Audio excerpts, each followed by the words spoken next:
हजरत अबू हुरैरा रदियल्लाहु ताला अन्हु फरमाते हैं, एक दफा सरकार से मैंने अर्ज किया, या रसूल अल्लाह हमें क्या हो गया है, आपकी बारगाह में रहते हैं, खूब नमाज पे नमाज पढ़ते हैं, आपकी बारगाह में रहते हैं, बुराइयों से बचा करते हैं, मगर या रसूल अल्लाह जैसे घर चला जाता हूँ, बीवी का चेहरा देखता हूँ, भाई बहनों का चेहरा देखता हूँ, पहले की तरह अल्लाह का खौफ नहीं रह जाता। तो नबी ने इरशाद को हदीस सुनाना चाहता हूँ, इजाजत है? जल्दी बोलो इजाजत है? लगता है आप लोग थक गए, थके तो नहीं? जोर से बोलो, थके तो नहीं? सारा मजमा अगर हदीस सुनना चाहता है तो सारा मजमा हाथ उठाकर बोलो सुभान अल्लाह, और जोर से बोल दो सुभान अल्लाह, और जोर से बोलो सुभान अल्लाह।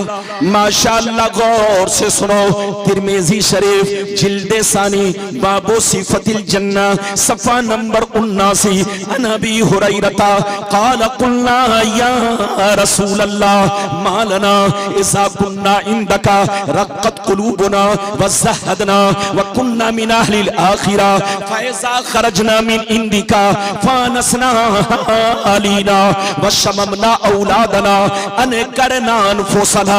क़ाला अलैहिस्सलाम या लौ अन्नकुम तकूनूना इज़ा ख़रजतुम मिन इंदी कुन्तुम अला फी बुयूतिकुम। हज़रत अबू हुरैरा रदियल्लाहु ताला अन्हु फरमाते हैं, एक दफा सरकार से मैंने अर्ज किया, या रसूल अल्लाह हमें क्या हो गया है, आपकी बारगाह में रहते हैं, खूब नमाज पे नमाज पढ़ते हैं, आपकी बारगाह में रहते हैं, खूब अल्लाह का खौफ रखते हैं, आपकी बारगाह में रहते हैं, बुराइयों से बचा करते हैं, मगर या रसूल अल्लाह जैसे घर चला जाता हूँ, बीवी का चेहरा देखता हूँ, भाई बहनों का चेहरा देखता हूँ, रिश्तेदार से मिलता जुलता हूँ, तो हमारी हालत चेंज हो जाती है, हमारी हालत बदल जाती है।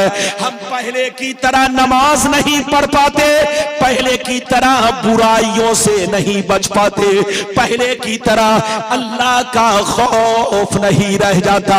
तो नबी ने इरशाद फरमाया, या अबा हुरैरा लौ अन्नकुम तकूनूना इज़ा खरजतुम मिन इंदी कुन्तुम अला हालिकुम ज़ालिक लज़ारतकुमुल मलाइकतु फी बुयूतिकुम। सरकार ने फरमाया, ए अबू हुरैरा, जिस शान से मेरे पास रहते हो, नमाज पे नमाज पढ़ते हो, बुराइयों से बचा करते हो, अल्लाह का खौफ रखते हो, जिस शान से मेरे पास रहते हो, अगर उसी शान से घर पे रहा करो तो याद रखो, तुम्हारे घर जाकर अल्लाह के फरिश्ते तुम्हारा दीदार करेंगे।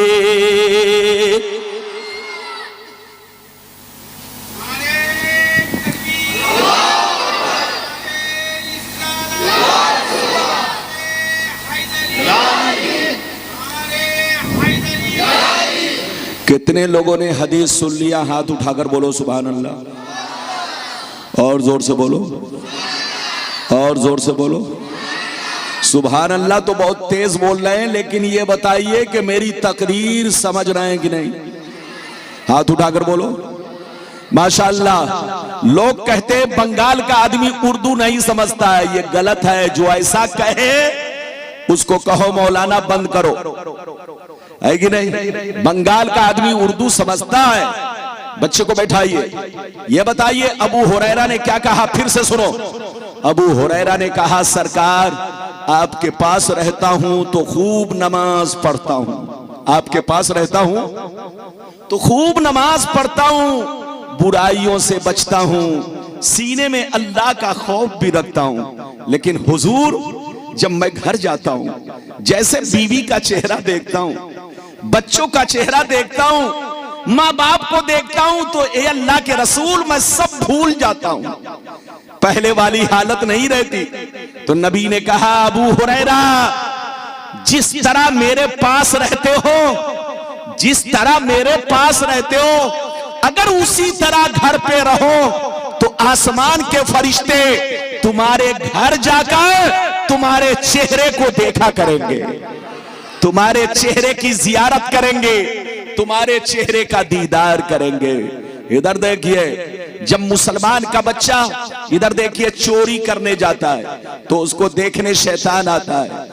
मुसलमान का बच्चा जब डकैती करने जाता है तो उसको देखने शैतान आता है। जब मुसलमान का बच्चा इधर देखिए हराम पैसा कमाता है तो शैतान नाच करता है, डांस करता है। इधर देखिए, लेकिन मुसलमान का बच्चा जब कुरान पढ़ता है तो फरिश्ते झूमते हैं। जब मुसलमान का बच्चा नमाज पढ़ने के लिए मस्जिद आता है तो अल्लाह के फरिश्ते आसमान से आकर उसे देखने आते हैं। जब मुसलमान का बच्चा जलसे में आकर नबी की हदीस सुनता है तो आसमान के फरिश्ते उनके चेहरे को देखा करते हैं।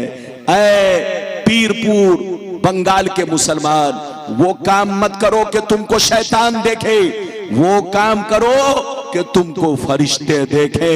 इधर देखो, माँ बाप की सेवा भी करो, नमाज भी पढ़ो, शराब जुआ सट्टा से भी बचो, हराम पैसों से बचो। हराम पैसा तुम्हारे खानदान को बर्बाद कर देगा, तुम्हारे घर को बर्बाद कर देगा। इजाजत दीजिए तो ऐसी हदीस सुनाने जा रहा हूं कि बदन के रोंगटे खड़े हो जाएंगे। इजाजत है तो हदीस सुनाऊं, लेकिन ऐसे नहीं हाथ उठाकर बोलो सुभान अल्लाह। चचा मियाँ को जगाइए, सो रहे आगे तशरीफ लाइए, आप आगे आइए थोड़ा सा। हाजी साहब बताइए, अब हाजी साहब अगर इतना सर झुका के बैठेंगे कि लगे कि सो ही रहे, जबकि हाजी साहब सो नहीं रहे, बोलो है ना। हाजी साहब आगे बैठेंगे तो हौसला बढ़ेगा। और बोलो, जब बूढ़े बुजुर्ग जलसे में आगे होते हैं तो हौसला बढ़ता है। बिल्कुल अदब से बैठे, बहुत शानदार हदीस सुनाने जा रहा हूं, कलेजा दहल जाएगा सारा मजमा। अगर हदीस सुनना चाहता है तो एक मर्तबा और प्यार से बोलो सुभान अल्लाह, और जोर से बोलो सुभान अल्लाह। माशाअल्लाह, गौर से सुनो, मिशका नंबर 17 की हदीस सुनो। अन अबी हुरैरा रदियल्लाहु तआला अन्हु क़ाल क़ाल रसूलुल्लाह सल्लल्लाहु तआला अलैहि वसल्लम इज्तनिबु सबल मुबिकात क़ील वमा हुन्ना या रसूलल्लाह फ़क़ाल अश्शिरकु बिल्लाह वस्सिह्र व अक्लुर रिबा व अक्लु मालिल यतीम व क़त्लुन नफ्सिल्लती हर्रमल्लाहु इल्ला बिलहक व तवल्ली यौमज़्ज़ाफ व क़ज़्फ़ुल मुहसनात। जोर से बोल दो सुभान अल्लाह। बहुत शानदार हदीस, मतलब सुनिए, नबी ने इरशाद फरमाया 7 चीजें ऐसी हैं। कितनी चीजें? जोर से बोलो। नबी ने फरमाया 7 चीजें ऐसी हैं जो तुम्हें हिलाक कर देंगी, जो तुम्हें बर्बाद कर देंगी, जो तुम्हारे घरों को वीरान बना देगी। सहाबा ने अर्ज किया वो 7 चीजें क्या है? तो नबी ने फरमाया पहला नंबर अल्लाह के साथ किसी को शरीक ठहराना, दूसरा नंबर किसी मुसलमान को बर्बाद करने के लिए जादू सीखना सिखाना, तीसरा नंबर कोई गरीब मुसलमान मदद मांगे तो मदद ना करे बल्कि पैसा देकर सूद खाना, रिश्वत खाना, तीसरा नंबर किसी मुसलमान की जमीन पर या पैसे पर हराम तरीके से, नाजायज तरीके से कब्जा करना, पांचवा नंबर किसी मुसलमान का मर्डर करना, नाहक खून बहाना,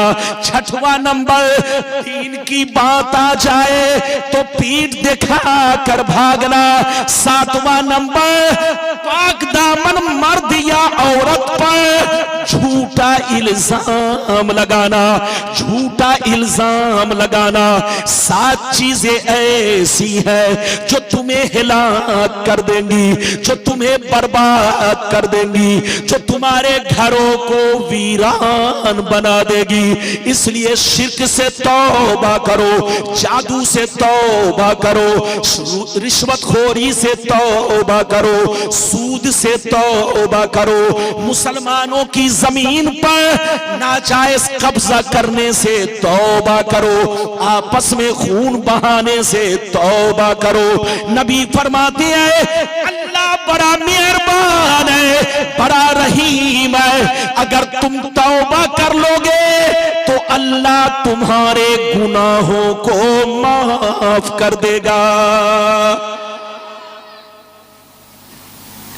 इधर देखिए, आप समझते हैं कि आपकी बीवी आपसे ज्यादा मोहब्बत करती है, आप समझते हैं कि आपके बच्चे आपसे ज्यादा मोहब्बत करते हैं, आप समझते हैं कि आपका भाई बहन आपसे ज्यादा मोहब्बत करता है, आप समझते हैं कि आपके माँ बाप आपसे ज्यादा मोहब्बत करते हैं। आप धोखे में आए। नबी फरमाते हैं कि अल्लाह तुम्हारी मां से भी ज्यादा, तुम्हारे बाप से भी ज्यादा, तुम्हारी बीवी बच्चे से भी ज्यादा, तुम्हारे भाई बहनों से भी ज्यादा अल्लाह तुमसे मोहब्बत करता है। शर्त यह है कि तुम अपने गुनाहों पर तौबा करो, अल्लाह गलती माफ कर देगा। अल्लाह बड़ा मेहरबान, बड़ा रहीम करीम। एक बात और सुन लीजिए, आप अगर छोटी गलती करते हो तो आपकी मां आपको तमाचा लगाती है, आप छोटी सी गलती करते हो आपका बाप आपको डांट लगाता है, आप छोटी सी गलती करते हो आपका बड़ा भाई आपको तमाचा मारता है। तो एक छोटी सी गलती पर आपका भाई आपको तमाचा लगाए, आपकी मां आपको तमाचा लगाए, आपका बाप आपको डंडा लगाए, आपका उस्ताद आपको डंडा लगाए, लेकिन अल्लाह की मेहरबानी देखो, बंदा गुनाह पे गुनाह कर रहा है, अगर वो चाह ले तो आसमान तोड़कर गिरा दे, अगर वो चाह ले तो बोलो जलजला पैदा कर दे, अगर वो चाह ले तो जमीन को आर्डर कर दे कि ऐ जमीन इसको निगल जा, तो जमीन आपको निगल जाए। लेकिन बंदा गुनाह पे गुनाह करता है, लेकिन अल्लाह इतना बड़ा रहीम व करीम है कि बंदे को फौरन सजा नहीं देता। इधर देखिए, फौरन सजा नहीं देता, अल्लाह बंदे को सुधरने का मौका देता है, होश में आने का मौका देता है, अल्लाह अपने बंदों को तौबा करने का मौका देता है, फौरन सजा नहीं देता।